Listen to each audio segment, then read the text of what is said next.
Assalamu alaikum, j'espère que vous allez bien. Je vous retrouve aujourd'hui pour la suite du challenge des 99 noms d'Allah.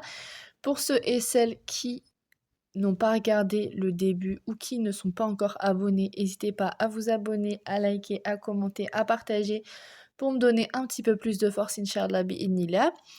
Un challenge des 99 noms d'Allah où je vous lis en fait les définitions que j'avais dans mes 2 livres que j'ai fini par changer parce que, j'avais utilisé 2 autres livres que je pensais juste d'utiliser pour avoir les informations en conjonction des 2. Sauf qu'il y a des informations qui étaient en doublon, c'était pas optimal pour moi et en fait, j'avais ce livre-là que j'ai choisi donc de vous lire, Comprendre les noms d'Allah de Cheikh Abdelrazak Al-Badr. Le challenge étant d'apprendre les noms d'Allah, mais aussi de les comprendre. Apprendre, c'est bien, mais comprendre, c'est mieux. Donc, je vous lis les définitions du livre. À vous de soit faire des screens, donc je vous montre le livre, soit faire des screens pour apprendre, pour imprimer, pour surligner. Prenez un beau cahier, prenez des notes, à écouter en livre audio pour en apprendre plus si vous connaissez déjà les 99 noms. Voilà, à vous de choisir quelle version vous convient le mieux. N'hésitez pas à me le dire en commentaire. Si vous allez suivre le challenge, il y a une playlist avec toutes les premières vidéos, Aujourd'hui, El Ali, El Ahla et El Muta'al. Donc, bismillah. Le Très-Haut dit, A'udhu billahi minash shaitanir rajim, bismillahir rahmanir rahim. Il est le Très-Haut. Surat al-Baqarah, verset 255. Dieu est le Très-Haut et le Grand. Surat al-Hajj, verset 62. Glorifie le nom de ton Seigneur le Très-Haut. Surat al-A'la, verset 1. Mais uniquement pour plaire à son Seigneur le Très-Haut. Surat al-Layl, verset 20. Il connaît le mystère de l'univers et ce dont peuvent témoigner les hommes. Il est le Grand, le Sublime. Surat al-Ra'd, verset 9. Ces noms dénotent l'élévation absolue d'Allah selon toutes les formes et considérations. Ainsi, il est le Très-Haut dans son essence. Il s'est établi sur le trône et s'élève au-dessus de toutes les créatures. L'explication se trouve dans le verset « Le miséricordieux qui s'est établi sur le trône » Surat Taha, verset 5. Dans 6 endroits du Coran, Allah le Très-Haut déclare « Et il s'est ensuite établi sur son trône » Surat Al-A'raf, verset 54. Cela signifie qu'il s'est élevé au-dessus du trône d'une manière qui sied à sa majesté, à sa perfection et à sa grandeur, pureté à lui. Il est le Très-Haut par rapport à son pouvoir. Il est ici question de l'élévation et de la grandeur de ses attributs. En effet, ces attributs sont si éminents qu'on ne saurait les comparer ni les rapprocher de celui d'un autre. Bien au contraire, les serviteurs sont incapables de cerner ne serait-ce qu'un seul de ces attributs. Il est le Très-Haut, d'une manière contraignante, en ce sens qu'il subjugue toute chose. Toutes les créatures sont soumises à lui et leurs toupets sont entre ses mains. Aucune d'entre elles ne bouge ni ne s'arrête sans sa permission. Ce qu'il veut est, et ce qu'il ne veut pas, n'est pas. Par ailleurs, il existe diverses indications, de multiples arguments et une variété de preuves démontrant qu'Allah, vérité et exalté soit-il, se trouve au-dessus de sa création. Tant et si bien qu'on relève plus d'1 millier de preuves dans le noble Coran au sujet de la grandeur d'Allah, pureté à lui. Elles se présentent sous divers genres, dont voici les détails. Le premier, l'élévation explicite, comme dans les versets, c'est lui le dominateur suprême sur ses serviteurs, Surat al-An'am, verset 18. Tous redoutent leur Seigneur qui est au-dessus d'eux, Surat al-Nahr, verset 50. Le deuxième, la déclaration explicite que tout s'élève vers le Tout-Puissant. Il décide au ciel du sort de toute chose sur la terre, puis tout remonte vers lui. Surat al-Sajda, verset 5. Dieu, le maître des degrés célestes, que les anges et l'esprit gravissent dans leur ascension vers lui.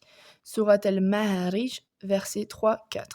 Le troisième, la proclamation que tout monte vers lui. C'est vers lui que monte toute bonne parole, et c'est lui qui recueille toute bonne action.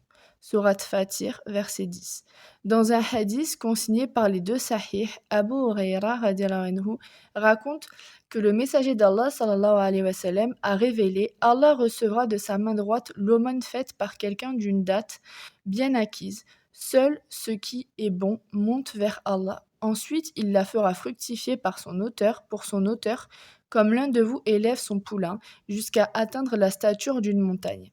Le quatrième, l'affirmation explicite que certaines créatures sont élevées vers lui, mais c'est Dieu qui l'a élevé vers lui. Sourate El-Nisa, verset 158. Je vais mettre fin à ta mission sur terre et t'élever vers moi. Sourate El-Imran, verset 55. Le cinquième, la déclaration formelle que le livre descend de chez lui. La révélation de ce Coran émane de Dieu, le Tout-Puissant, le Sage. Sourate El-Zomar, verset 1. La révélation du livre émane sans nul doute du Maître de l'univers. Sourate El-Sajda, verset 2. Le sixième, l'annonce précise que le Très-Haut est au-dessus du ciel. Êtes-vous sûr que celui qui est au ciel ne vous fera pas engloutir par la terre lorsque celle-ci se mettra à trembler sous vos pieds? Êtes-vous sûr que celui qui est au ciel ne déchaînera pas contre vous une tempête de pierres? Peut-être comprendrez-vous alors le sens de mes avertissements. Sourate El-Mulk, versets 16-17.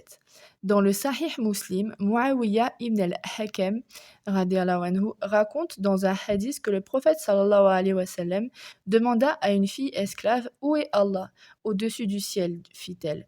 Qui suis-je? Enchaîna le prophète sallallahu alayhi wa sallam. Tu es le messager d'Allah, répondit la fille. Le prophète sallallahu alayhi wa sallam enjoignit à son maître: Affranchis-la, car elle est croyante. Al-Tirmidhi rapporte d'après Abdallah ibn Amr anhu, que le prophète sallallahu alayhi wa sallam a dit: Le tout miséricordieux fera miséricorde à ceux qui sont compatissants. Ayez pitié de ceux qui sont sur terre et celui qui est au ciel aura pitié de vous. Le septième, l'énonciation claire qu'on lève les mains vers lui. Al-Tirmidhi relate, d'après Salman al-Farisi, que le prophète sallallahu alayhi wa sallam a annoncé: Certes, Allah est pudique et généreux. Il a honte de désappointer quelqu'un qui lève les mains vers lui en le renvoyant sans rien lui donner. Le huitième, l'allusion abstraite à l'élévation, comme l'a fait celui qui le connaît mieux que quiconque. En effet, lors du rassemblement suprême, le jour le plus sublime, le prophète sallallahu alayhi wa sallam dit aux fidèles: Quand on vous interrogera sur moi, que répondrez-vous? Nous témoignons que tu as transmis le message, que tu t'es acquitté du dépôt et que tu as agi avec sincérité, répliquèrent les compagnons. Le prophète sallallahu alayhi wa sallam leva alors son index en le pointant au ciel avant de s'exclamer à trois reprises: Ô Allah, sois témoin, ô Allah, sois témoin. Le neuvième, le prophète sallallahu alayhi wa sallam révèle que, la nuit de l'ascension, il fit la navette entre Moussa, sur lui la paix, et son Seigneur, en vue d'alléger le nombre de prières prescrites. Il monta chez son Seigneur, puis redescendit chez Moussa plusieurs fois. Le hadith de l'ascension, Mi'raj, est mentionné dans les deux Sahih, entre autres. Le dixième, Allah le Très-Haut nous informe que Pharaon voulut monter au ciel afin de voir le Dieu de Moussa. Son but était de prouver que ce dernier était un menteur quand il soutenait que le Seigneur était au-dessus des cieux. Haman, dit Pharaon, construis-moi une tour, peut-être atteindrai-je ainsi les voies des sphères célestes, de façon à voir le Dieu de Moïse, car je soupçonne celui-ci d'être un menteur. C'est ainsi que Pharaon, s'illusionnant sur la justesse de ses décisions, fut détourné du droit chemin, et ses manœuvres furent vouées à l'échec. Sourate Al-Ghafir, versets 36-37. Il voulait dire: Je crois que Moussa est un menteur en annonçant qu'Allah est au ciel. Celui qui nie l'élévation d'Allah ressemble en quelque sorte à Pharaon. Quant à celui qui affirme l'élévation d'Allah, chemine sur la voie de Moussa, sur lui la paix, et des autres prophètes, sur eux tous la paix et les bénédictions d'Allah. Ces preuves et leurs semblables sont légion dans le livre et la sunna. Elles proclament l'élévation d'Allah, béni et exalté soit-il, qu'il est au-dessus de tout et qu'il n'y a rien au-dessus de lui. Mieux, il est au-dessus du glorieux trône, comme il l'indique lui-même et comme son messager sallallahu alayhi wa sallam l'a enseigné. C'est un point tranché et sur lequel s'accordent les anciens de la communauté ainsi que les imams des musulmans. Abu Nasr al-Sijzi, radiallahu anhu, rahimahullah, dit dans son Ibana: Nos imams tels que Sofyan al-Thawri, Malik ibn Anas, Sofyan ibn Huyayna, Hamed ibn Salama, Hamed ibn Zayd, Abdallah ibn al-Mubarak, Fudayl ibn Hiyad, Ahmed ibn Hanbal et Ishaq ibn Rahaway, sont unanimes sur le fait qu'Allah, pureté à lui, est au-dessus du trône dans son essence. Sa science est présente en tout lieu.